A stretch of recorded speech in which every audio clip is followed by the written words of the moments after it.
YouTube, it's your girl Kimberly. Thank you so much for coming to my channel. This video is going to be a travel video and it's going to be about British Virgin Islands. So last month I took a little rest and relaxation time for myself and I went to the British Virgin Islands on a solo trip and I had so much fun. It was beautiful, it was gorgeous, I had fun in the sun. Did come back with heat rash and sunburn, but it was still worth it. So I definitely want to give you guys some tips and tricks about traveling to the British Virgin Islands, just because I know when I was researching for my trip, I couldn't really find like one comprehensive video that had everything I want to know, and that was really annoying to me. So hopefully this video can be that video that tells you all the things you need to know. So in terms of before you even leave and packing, they use American currency, so the dollarization of their island has happened. So they use American currency and the prices are equivalent to American prices. I would say that at the restaurants, at the hotels, you can expect to pay more of like 25 to 40 per meal. The restaurants throughout the island, you could expect probably more of like a 15 to 35 kind of range. And if you go to the supermarket, the prices are probably like what would be a $5 sandwich might be like a $4 sandwich. Like it's slightly cheaper, but not cheap enough to be like, oh, it's a good better, so much better deal than at home, you know what I'm saying? So slightly cheaper. Flying there, I flew to Virgin Gorda, which I will talk about when I get to my Virgin Gorda section, but you can fly to Tortola. The airport code is EIS if I'm not mistaken. Double check that, but I will also have the information in the comments below. I have notes because your girl, look, I have notes because I want to make sure I had everything right. So back to Tortola. So when I went, I stayed on the East End. I stayed at the Wyndham Tortola British Virgin Islands Lambert Beach Resort. I reviewed that video. I will put it in the description box also. What I would say is that you are able to, there are rental cars on the island. If you want to rent cars, they have Hertz. They drive to the left, but the steering wheel's on the right. So if you're one of those people that you feel comfortable driving on the left with the steering wheel on the right, I did see some cars did have the steering wheel on the left. So I guess maybe you just have to like negotiate that in advance with the car rental people. Not really sure about that. I'm a cab girl. And in terms of cabs, you can expect to pay $30 to $60 per cab. So a $30 cab is if you're staying on the west end or the east end and you want to come more towards the middle of the island where like the ferries and stuff leave from, and where the cruise ships kind of are, that's going to be a $30 cab ride. And if you're trying to go from end to end, so from the west end to the east end to the west end, then that's going to be more of a $50 to $60 cab ride. Ask the cab price when the person who's calling the cab, tell them where you want to go, ask them how much it's going to cost. These cab prices are for me by myself. In terms of families, the prices, additional people, it does go up. I'm not sure if it's 1 per 1. I didn't hear anybody paying $120 for cabs, so I think it's probably like $60 for the first person and then they add like a $10 for everybody else. Like, but definitely ask the person who's calling you what the price is or what the price is that the cab driver is telling them on the phone. Don't get into any cabs without discussing the price. There are no meters and there's no Uber, so you need to make sure that you have a conversation with the cab driver about the cost, because you want to make sure that you have it and that you're in agreement on what it's supposed to be, so that way they don't tell you it's more when you get there. Yeah, no Ubers. People in the, I went to a restaurant, and in my hotel, like a lot of people were okay with calling a cab for you. So definitely feel free to go to the front desk, you know, buy, if it's a restaurant, buy one drink, get an appetizer or something, try to support them. And then just be like, hey, I need a cab. But even if you don't get anything, a lot of times they'll still call a cab for you. Because everybody was nice for the most part. Activities are all over the island. So if you stay on the west end, there's stuff to do. If you stay on the east end, there's different beaches and stuff. So I will say, you know, no matter where you go, there are going to be things by you kind of. But some things that you book might end up being far away. So then you'll need to plan a longer lead time to travel and get there, so you'll be there early so you won't miss it. Especially these excursions with the boats, you do not want to pull up 15 minutes after the boat just left, because now your day is gone. So my first 2 days I stayed at the resort, I just relaxed. Tortola was beautiful. It's really quiet and serene. The beach water was clear. There weren't a whole bunch of fish, even though fish are supposed to live in the ocean, but you know, I'd rather they stay off the beach. Beach was peaceful, serene, super clean, no trash, no plastic, no garbage. It was so gorgeous. It was literally like a fake beach. But I had a phenomenal time at the beach at the resort. And that the resort I stayed at, the Wyndham Tortola, it has its own kind of private area on Lambert Beach, so it's really, really nice because the resort's not that big, so it's not even that many people on the beach. So Tortola was really nice. By the ferry area, there's like a little downtown-ish kind of area, so there's like stores and shops and things you can walk around. So if you are going to the ferry and perhaps one person wants to stay with the bags, other people can walk and adventure, or if you have like a backpack or like a duffel bag or something like that, they did say that you could leave your bag there, where there was like a little stand and there was like a ferry security guard and employees there, and they were like, you could leave your suitcase here and walk off, but you know, the New Yorker in me is just like, I can't leave my bag. So but there was a little cool things to see around there. All right, so from Tortola, I took a day trip excursion to go to Jost Van Dyke. So I was saying Jost Van Dyke the whole time. So I had to listen to people say Jost, and then I put 2 and 2 together. So, you know, if you've said Jost Van Dyke, don't feel bad. It's Jost Van Dyke though. So I went to White Bay, which is where all of the bars and stuff are on there. So it was really, really cool. Because it's basically just like this beach with all these different bars and restaurants and music. The most famous one is Soggy Dollar. That one has like kind of all of the tchotchkes and designs and I guess we'll say like signs and license plates, and it's really like divey-ish, and that's the most famous bar there. Hendo's Hideout is definitely more hipster, a little more polished. And they're super cute too. I will say that the excursion I went to was swim to shore.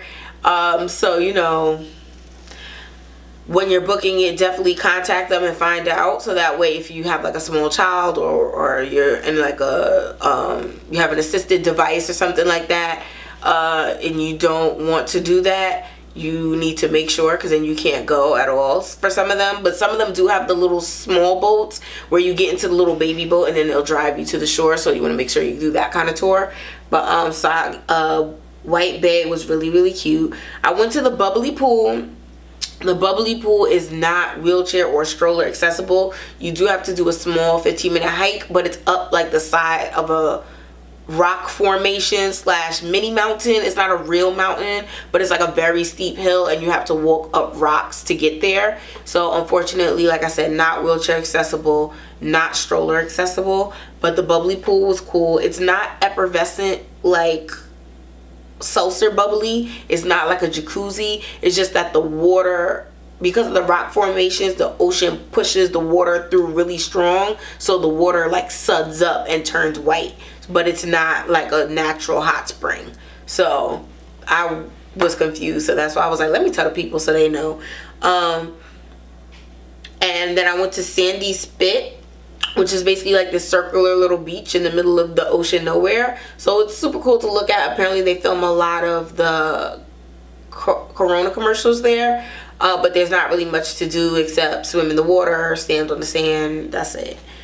Virgin Gorda. So if you do book your flight directly to Virgin Gorda from San Juan, it is a small plane. It is a 6-seater plane. So if you are scared of small planes, don't do that. Fly straight to Tortola. That's where the big jumbo jets that you usually see at the airport, that's where they land. But if you go to Virgin Gorda from San Juan, it will be a small little baby plane. Okay, like I said, it was me, 4 people in the pilot. Okay. Very tiny plane, but super cool experience being able to see the mountain formations that close. You can't use your phone while you're flying, so definitely if you're like a camera person, try to bring like an old school, no Wi-Fi kind of camera, so that way you could like take pictures and capture it. To be honest, I was like fake terrified on the way there, so I was just like, oh my god, I just need to land, please. But it's an hour-long flight in a 6-seater, so definitely be mindful of that. But Virgin Gorda is really cute. It's a really small island, but they have a lot of cool attraction there. The main attraction there is the bath, so unfortunately I didn't work it out for me to go, but people really love it. The restaurant I went to called Shade Bamboo, the food is delicious. I went there twice. Everything I got there was good. I got like a wonton soup. I got some coconut curry shrimp, so delicious. Everything at that restaurant is good. If you are on Virgin Gorda, make sure you go there. And then also from Virgin Gorda, you could take the ferry. So what I did was, after I flew to Virgin Gorda, I took a ferry to Tortola. That is very much the backward path. Fly to Tortola and then take the ferry to Virgin Gorda. That is the smarter, more affordable way to make that trip. And it's also the bigger plane, so like I said, you won't have to be scared about the 6-seater. But it's cool that you can take the ferries back and forth. They're pretty affordable. I think I got a round trip ticket for like $30, $35. So definitely see which places the different ferries go and stay at one island, and then you can like visit the different islands for the day. It's really cute. So yeah, General Chips flying into EIS Airport, the Terrence B. Lettsome Airport. That's in Tortola. Like I said, that's where the big planes are going to go. In terms of the airlines that go there, American Airlines, JetBlue, United, and Delta. There are some other local carriers that go there. I took Cape Air there, which is where I flew from San Juan to Virgin Gorda. And there are like local kind of airlines, but in terms of the big ones that most Americans buy tickets from, I would definitely say check out American Airlines, JetBlue, United, and Delta. I was able to, because I took the smaller plane from Virgin Gorda, to have a layover in San Juan. So I kind of did that on purpose. That way on my way back, I'd be able to spend a day, well not a day, but like 6 to 8 hours in San Juan, kind of seeing old San Juan and walking around and seeing the fort and taking pictures and stuff. So I wanted to kind of sneak that in because I hadn't been to Puerto Rico before. So that was really nice. But I will say overall, the people in the British Virgin Islands, they are super cool. They're knowledgeable. Everybody knows kind of about the different places and where they're from, and it's a really nice experience, you know, talking with people, getting to know them and talking about their livelihoods and their families. There's 60 islands that make up the British Virgin Island, and each island has their own culture and experience. So a lot of the people who are on Tortola are from these other islands, so they can tell you about what it's like and how to visit and stuff like that. So it's really cool. A lot of people visit Tortola habitually, like they'll come every year just because they love it that much. There are some groups that they specifically plan their trip around, how they're going to be here every year. I will say that I went to Cape Bay Beach in Tortola also, which is the beach that most of the people who come off the cruise ships go to. So that beach was a little more hectic, so it was a little more lively. There was music, there was restaurants, bars, kids, families, all of the things that come with that, noise. So it wasn't really like a quiet, relaxing beach like Lambert Beach, but it was fun because, you know, sometimes you want to be at the beach with the people, like you want to see what's going on.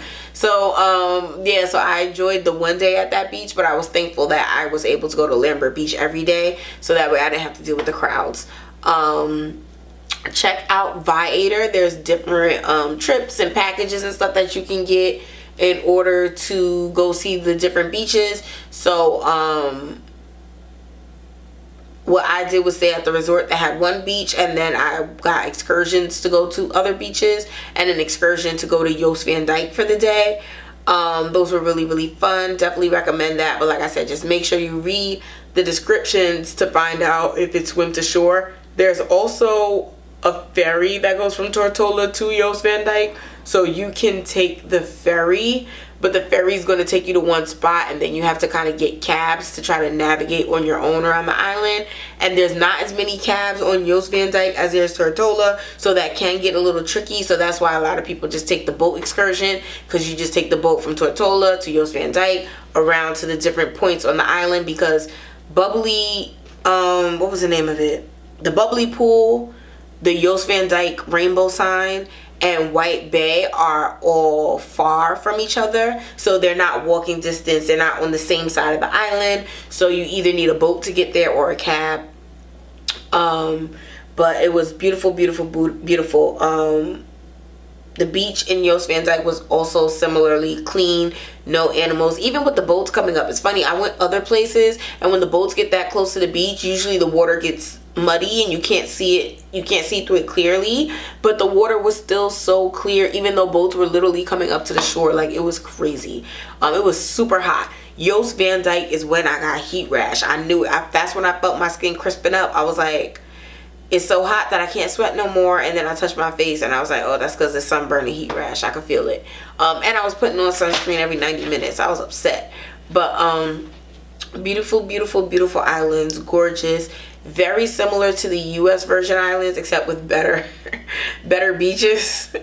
So I will say, in terms of the price and everything, this is not one of those islands where it's like $1 US is going to equal 10 of their dollars, I'll get a deal. No, it is on the higher end, but it's really nice. I don't want to say it's worth it, because that's different for everybody, but I definitely understand why it costs what it does, and I had a good time. Will I be back? I don't know, because I will say that the way the flights were set up, there were so limited flights, it's a little more difficult to get to, because it is kind of off the beaten path, and a lot of people go there through the cruise ship, because the cruise ships will go to like multiple British Virgin Islands. So I don't know, might be back, but like in a different kind of method. We'll see. But thank you so much for watching this video. If you have any questions about visiting British Virgin Islands, definitely leave them in the comments below. My experience was coming from the United States, so it will kind of color the experience a little bit differently, but I'll try to answer what I can. And also, you don't need a visa or anything like that. You just need a passport that is not going to expire anytime soon, and then you can go. Alright, so thank you so much for watching this video. Also, like this video if you guys want me to keep up with the travel videos, because I'll be traveling all the time, and I should probably do more videos about it. So thank you so much for watching. I'll see you in the next one. Bye.